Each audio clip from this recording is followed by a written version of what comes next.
जो research degrees हैं वो यूके में लेवल 8 पे आती हैं, और according to new policies of UK भी आई, अब आप अगर लेवल 8 और अबव पे अपने स्पाउस को बुला सकते हैं और लेके जा सकते हैं ऑन डिपेंडेंट वीज़ा। अदरवाइज इससे पहले आप मास्टर्स पे लेके जा सकते थे, लेकिन वो अब रिसेंटली उन्होंने बंद कर दिया है, just because of numbers of dependents going there, और वो भी सारे अनस्किल्ड। एनीवेज, ये एक अलग डिबेट है, इसको मैं काफ़ी ज़्यादा वीडियोस में डिस्कस भी कर चुकी हुई हूँ। अच्छा, आते हैं सबसे पहले इस बात पे कि आपका जो एडमिशन है वो स्टार्ट कहाँ से होता है, ठीक है? क्या ये हमारे जो बाकी लेवल्स के एडमिशन है उन्हीं की तरह है कि भाई you just have to apply and then you get offer letter? Then the answer is no. देखिए, जब when it comes to research और पीएचडी, आपने इसमें एक चीज को देखना है कि सिमिलर है, वो ये कि you have to take approval from supervisor. जब बात आ जाती है सुपरवाइजर की, तो डेफिनेटली आपने सबसे पहले अपना प्रपोजल देना है ना भाई। ऑब्वियसली उन्होंने कोई रिसर्च करनी है आने वाले टाइम में, उस रिसर्च से अगर आपका प्रपोजल जो है वो रेजोनेट करता होगा तो वो आपको अपनी टीम में ऐड करेंगे ना। इट्स मोर लाइक कि उन्होंने आपको अपनी टीम में ऐड करना है, ठीक है?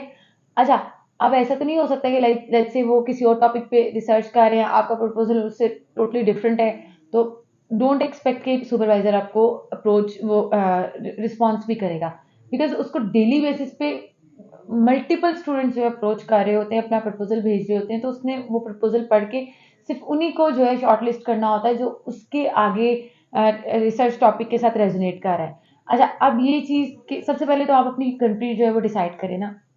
आप यूके जा रहे हैं, ऑस्ट्रेलिया जा रहे हैं, या कहीं पे भी जा रहे हैं, अब वहाँ पे डिसाइड करने के बाद उनके जो भी टॉपिक्स हैं, जिन टॉपिक्स पे उन्होंने रिसर्च करनी है, उसमें से एक टॉपिक चूज करें।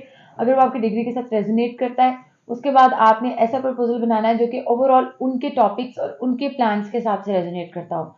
अच्छा, वंस आपने अपना प्रपोजल बना के भेज दिया, अच्छा, जिन लोगों ने ऑलरेडी रिसर्च मॉड्यूल्स पढ़े होते हैं अपने बैचलर्स में, या जिन्होंने एमफिल किया होता है, तो उनको तो आइडिया होता है कि प्रपोजल कैसे बनना है। बट वो स्टूडेंट्स भी अभी इन्फॉर्मेशन ले रहे हैं जिन्होंने बीबीए किया हुआ है। खैर, उनके लिए भी एक प्रोग्राम है डीबीए का, बट वो स्टूडेंट्स भी पूछ रहे होते हैं जिन्होंने अपनी बैचलर्स की डिग्री में 16 ईयर्स ऑफ एजुकेशन में रिसर्च प्रपोजल तैयार नहीं किए होते, मॉड्यूल्स नहीं पढ़े होते रिसर्च के, तो उनके लिए ज़्यादा मुश्किल आती है। एनीवेज, जिन्होंने ऑलरेडी पढ़े होते हैं या जिन्होंने एमफिल या एमएस किया होता है, उनको ऑलरेडी आइडिया होता है। अच्छा, अब आ जाते हैं कि अब आपने वो प्रपोजल बना लिया एंड देन आप सुपरवाइजर। अच्छा, don't rely on one university. ऐसा नहीं है कि अब आपने let's say university of x में भेज दिया और आप अपने दिमाग में ही सोच लें कि बाय ऑल मीन्स वो रिस्पॉन्स करेंगे। एटलीस्ट आप 5 6 7 यूनिवर्सिटीज में अप्लाई करें, और उसके बाद अप्लाई करने के बाद जहां से आपको रिस्पॉन्स आ जाता है, go for it. Mostly research degrees में आपको स्टाइपेंड भी मिल जाता है, प्लस आपको जो है वो फी वेवियर भी हो जाता है, लाइक फंडिंग भी हो जाती है। बट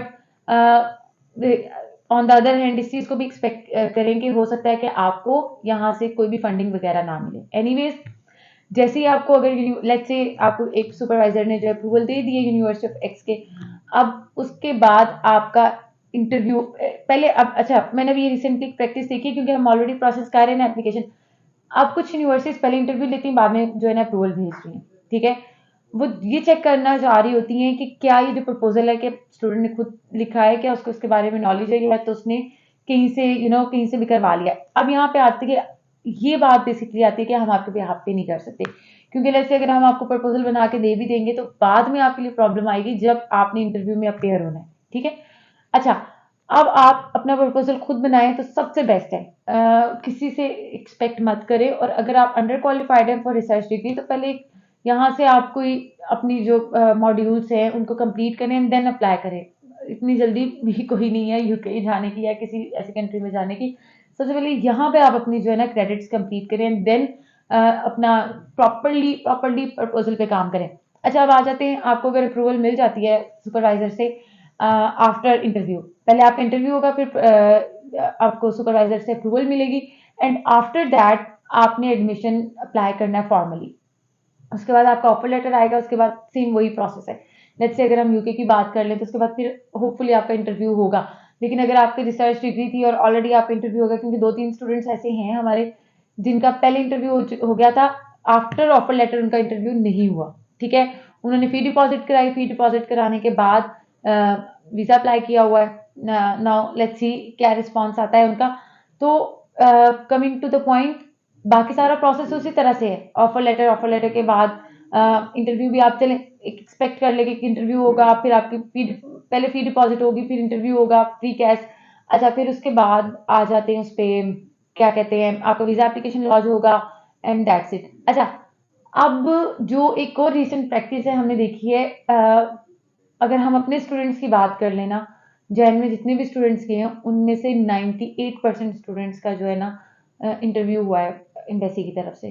सो ये मेरे ख्याल से अब जीरो टॉलरेंस में एम्बेसीज की तरफ से भी, यूनिवर्सिटीज की तरफ से भी।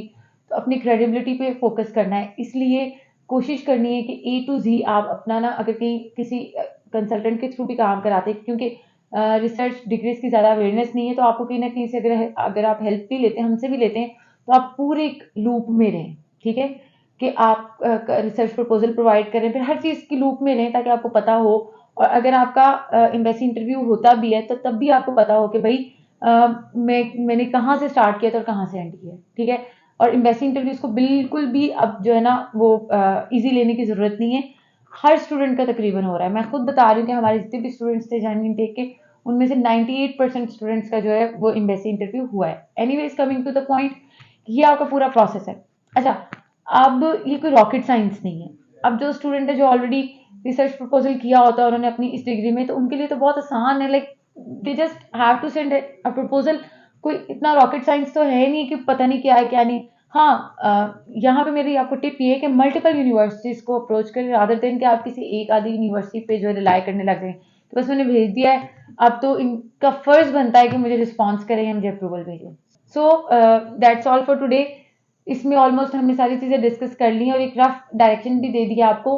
और लेट मी टेल यू, हम रिसर्च डिग्रीज जो है वो प्रोसेस कर रहे हैं। स्टूडेंट्स जो है काफ़ी सारे हमारे पास चल रहे हैं, उनको हमने हेल्प आउट किया है रिसर्च प्रपोजल्स में भी, कैसे लिखना है, क्या एस्पेक्ट्स होने चाहिए, क्या एस्पेक्ट्स नहीं होने चाहिए। ऑल्सो हम, अगर आपका भी कोई क्वेश्चन है रिगार्डिंग रिसर्च डिग्री एनीथिंग, तो आप हमारे गिवन नंबर पे कांटेक्ट कर सकते हैं। So that's all for today. I hope आपको हमारी वीडियो अच्छी लगी हो। कोई भी क्वेश्चन हो, never hesitate to contact us. Thank you so much.